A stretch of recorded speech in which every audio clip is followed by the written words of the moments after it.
اس لیے میرے استاد گرامی جب بیمار ہوئے تو یہ اللہ کا احسان ہوا، سنت مصطفیٰ پوری ہوئی، طریقہ اولیاء پورا ہوا، اور وہ خوش نصیب بندہ ہے۔ رسول اللہ نے فرمایا ہے یا اللہ میں اچانک موت سے تیری پناہ چاہتا ہوں۔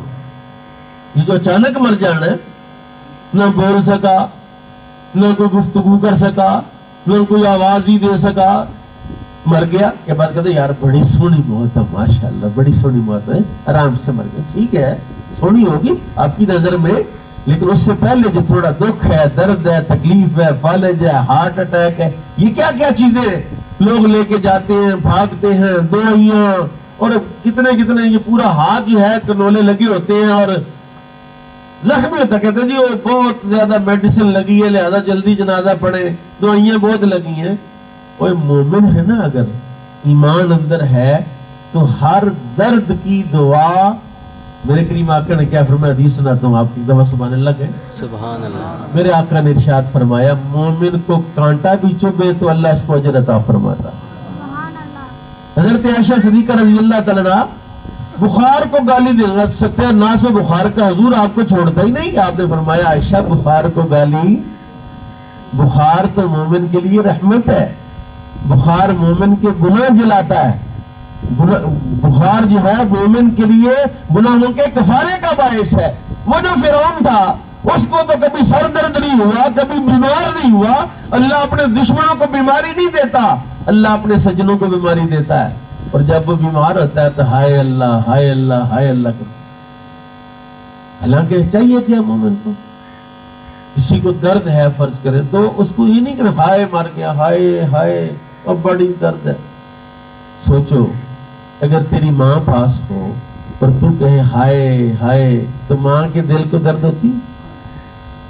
جو باپ ہے اس کو تکلیف ہوتی ہے میرا بچہ کتنی تکلیف کی، تو وہ 70 ماؤں سے زیادہ پیار کرنے والے سبحان اللہ۔ نہیں سمجھے آپ؟ وہ جو 70 ماؤں سے زیادہ پیار کرنے والا رب ہے، وہ اس بندے کے دکھ درد تکلیف پر اس کو تکلیف نہیں ہے، لیکن اس نے تو تکلیف خود دی ہے تاکہ میرا بندہ گناہوں سے پاک ہو جائے۔ یہ دنیا، یہ عارضی دنیا، یہ چند روزہ دنیا، یہ چند گھنٹے کی، چند سالوں کی، چند ہفتوں کی دنیا، اور یہاں تکلیف اور دکھ نہیں برداشت کرتا تو جہنم کی آگ میں کیسے جلے گا؟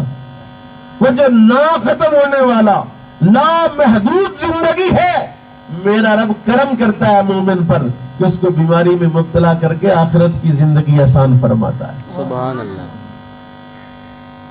وَلَلْآخِرَةُ خَيْرٌ لَكَ مِنَ الْأُولَى، آنے والی ہر گھڑی آپ کے لیے بہتر ہے۔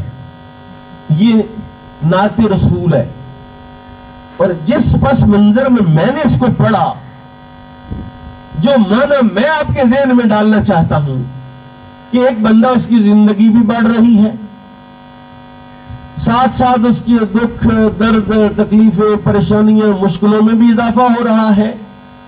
اب یہ کیا ہے جی، یہ کیا ہے؟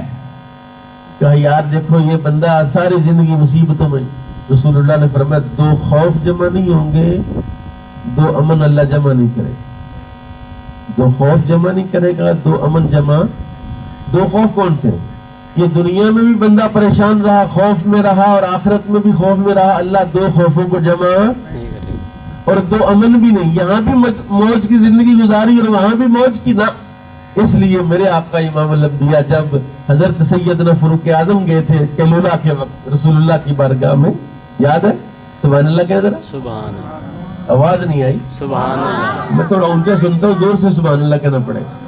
بھئی حضرت فاروق اعظم گئے رسول اللہ کی بارگاہ میں، میرے آقا آرام فرما تھے، کھجور کی چٹائی تھی، اینٹ کا سرہنا تھا، حضور بیدار ہوئے، دیکھا فاروق اعظم نے آپ کے نرم و نازک رخساروں پر بھی چٹائی کے نشان ہے، آپ کا کندھا بھی نشانات سے بھرا ہوا ہے، چٹائی کے نشان ہے، کھجور کے جو پتے ان کے نشان ہیں، اور وہ دیکھا کہ وہ پورا جسم مبارک پر نشان ہے، رونے لگے، یا رسول اللہ کیسر و کسرا جو دنیا کے بادشاہ ہیں وہ تو نرم و نازک اور کم خواب اور ریشم اور جس طرح کے نرم بستروں پر سونے تو اس کائنات کا بادشاہ ہے، رب کا محبوب ہے، تو آپ اتنی سختی میں؟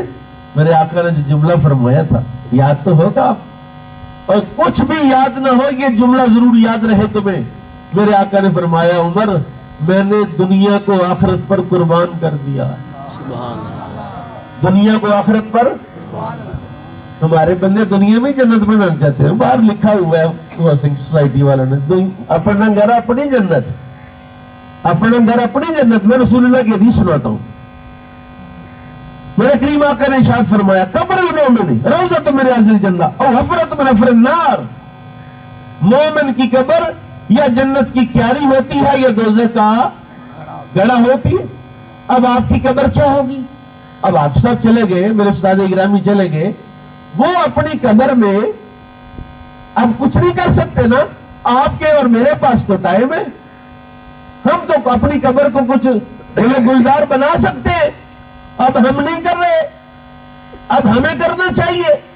ہمارے چہرے بتا رہے ہیں کہ ہماری قبر کیا ہوگی. مکان کی ٹائلیں, مکان کی ڈیزائن اور مکان کا سارا کچھ بتاتا ہے نا کہ بندہ مالدار اور تھوڑی سی کٹیا ہو کلی ہو تو اس کا تو ہوتا بھی یار شکر ہے اللہ کا, چلو رہنے کے لیے چھت دے دی. اسی طرح چہرہ بھی ہے, یہ ہر چہرہ میں پڑھ کے دکھا سکتا ہوں اس چہرے میں کیا, اس چہرے میں کیا, اس چہرے میں کیا ہے. غصہ نہ کرو تو میرے چہرے کی طرف دیکھ کے ذرا بتاؤ تو صحیح. میرے مرشد اکثر کہتے ہیں کہ منہ پہ کوئی مسلمانوں والی علامت ہے, دیکھو نا قبلہ قاری صاحب سب تشریف لائے, چہرہ دیکھ کے محسوس ہوتا ہے. کیا محسوس ہوتا ہے؟ اور مسجد کا ماتھا دیکھو تو کیا محسوس ہوتا ہے؟ گرجے کے ماتھے کو دیکھ کے کیا محسوس. اور مومن کو کم از کم یہ ہو کہ چہرہ تو مسلمانوں والا ہو. چہرہ دل کی تصویر ہے, دل کا نمونہ ہے. کشمیر میں ہمارے شاہ صاحب گئے, افضال شاہ صاحب نے کہا میں نے ایک بندہ دیکھا, تمہیں خوبصورت داڑھی, مہندی لگائی, تیل سے لگا کے کنگھی شنگی کی ہوئی, اور ماشاءاللہ دستار سر پہ. تو میں نے پوچھا, میں نے دیکھا کہ شاید بندہ کوئی شیخ الحدیث ہے, کوئی پڑھا لکھا عالم فاضل لگتا ہے. میں نے پوچھا حضرت جی کچھ پڑھے ہو؟ کہتا نہیں چٹا ان پڑھ کچھ نہیں آتا. ان کا پھر ان کا داڑھی اس وجہ سے سجائی ہے قبر جامع سرکار دیکھ کے گن میرا غلام. سبحان اللہ. منہ تو سونا ہے نا, منہ سونا ہے تو منہ کون سا سونا ہے یہ تو بتائیے. یوسف علیہ السلام کا منہ سونا ہے, سونا تھا کہ نہیں؟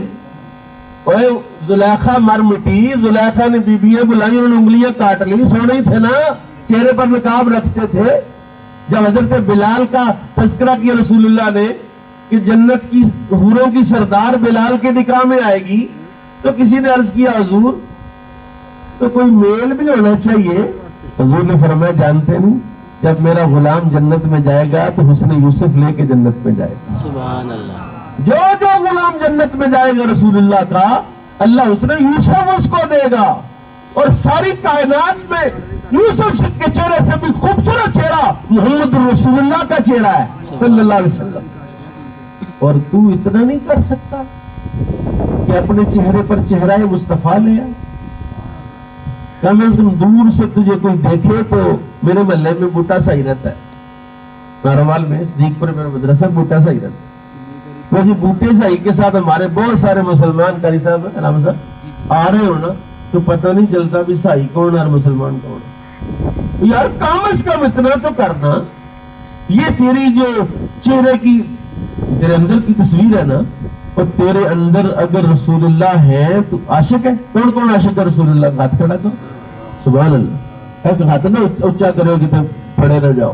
ہم سب عاشق رسول ہیں, اور جب ہم سب عاشق رسول ہیں اس کا مطلب ہمارے دل میں محبت مصطفیٰ ہے.